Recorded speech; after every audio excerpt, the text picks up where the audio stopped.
भगवान को क्या भा जाए। देखिए,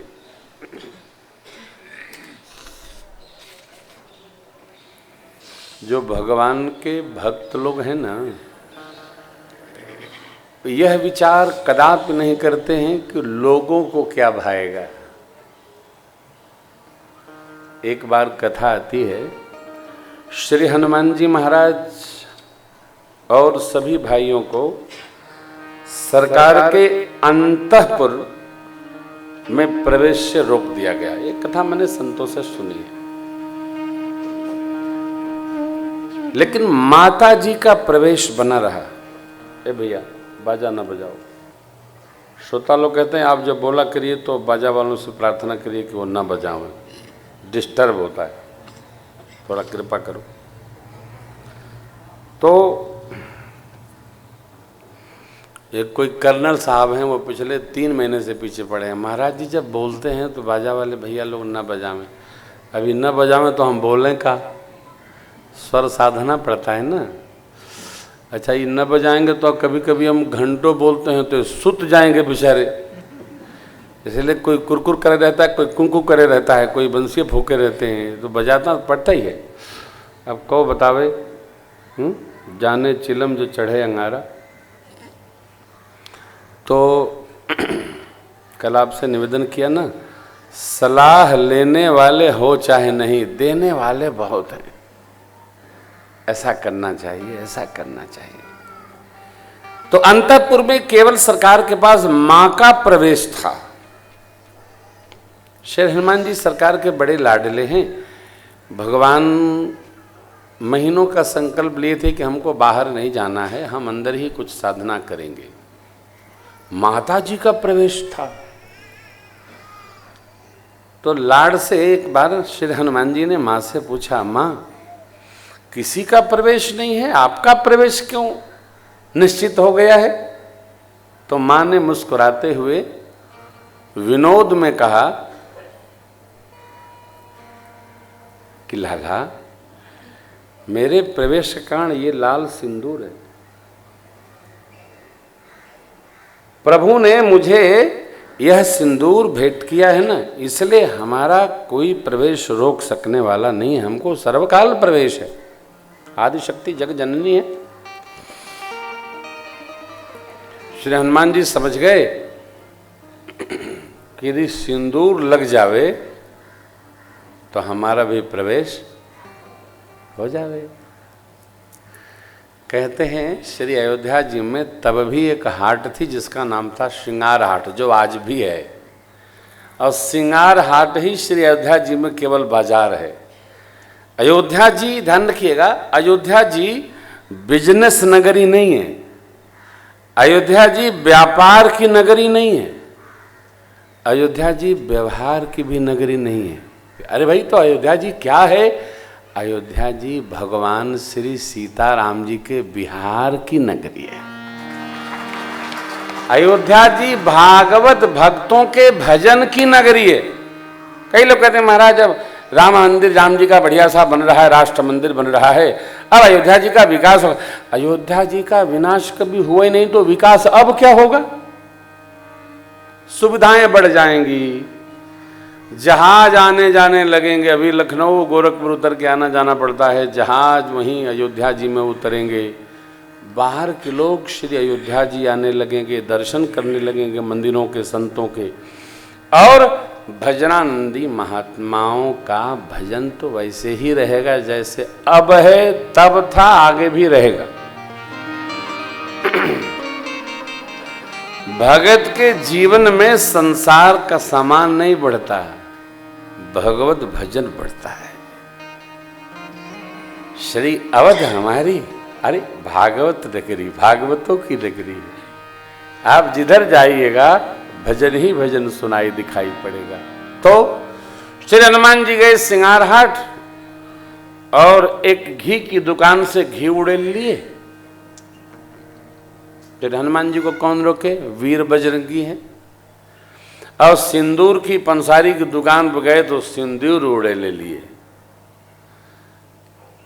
अब माँ के पास प्रणाम करने पहुंचे, कहे माँ अब तो हमको प्रवेश मिलेगा।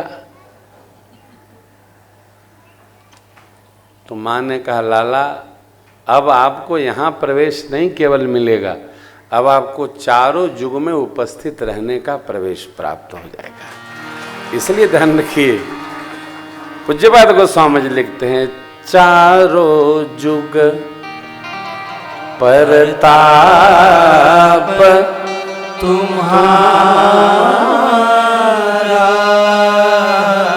है परसिद्ध जगत उजिया। श्री हनुमान जी का चारों युगों में प्रताप है। सतयुग में भगवान के परम धाम साकेत में रहते हैं श्री हनुमान जी। त्रेता में भगवान जब आते हैं कृपा करके तो भगवान की सेवा में लग जाते हैं।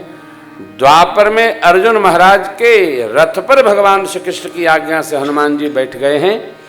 और कलयुग में तो प्रातस्मरणि समर्थ स्वामी ने गांव गांव श्री हनुमान जी का प्रसार। देखिए संतों की कितनी महिमा है। बहुत पहले जब मैं श्री राम कथा करने मुंबई आया था तो हमारे कानपुर में 2 जगह गणपति पूजा होती थी। यहां तो घर घर होती है। आज जितनी पूजा मुंबई में गणेश भगवान की होती है उतनी ही पूजा उत्तर प्रदेश के सभी नगरों में होती है। सब जगह गणेश पूजन होता है, सब जगह उत्सव का माहौल बना रहता है। गणेश भगवान के पूजन के बाद, उत्सव के बाद विसर्जन में यदि आपको एयरपोर्ट से कानपुर आना है तो कम से कम 6 घंटा लगता है। सब लोग उनको गंगा जी के पार रेती में विश्राम कराने ले जाते हैं। ये क्या है? संतों के द्वारा दी गई कोई प्रसादी, कोई अनुष्ठान एक युग तक नहीं, युगों युगों तक उपस्थित रहता है। यहां तो जगदम्बा ने आशीर्वाद दिया लाला, यहां प्रवेश की क्या कहते हैं, चारों युगों में आपका प्रताप रहेगा और आपकी यह लीला जो अपने कर से संपन्न करेगा उसकी सभी मनोवांछित कामनाएं पूर्ण हो जाएगी। इसीलिए कहते हैं ना, चोला चढ़ाना है श्री हनुमान जी महाराज को। क्या लाभ है? अरे जो चाहोगे वो लाभ है। अरे हनुमान जी के पास अपना तो कुछ है नहीं, है नहीं, परंतु राम दुआरे तुम रखवारे, राम दुआरे तुम रखवारे, होत नया ज्ञान बिनु पैसारे, होत नया ज्ञान। इसलिए सब सुख लहे, सब सुख लहे तुम्हारी सरना, तुम रक्षक का को डरना, तुम रक्षक का डरना, तुम रक्षक का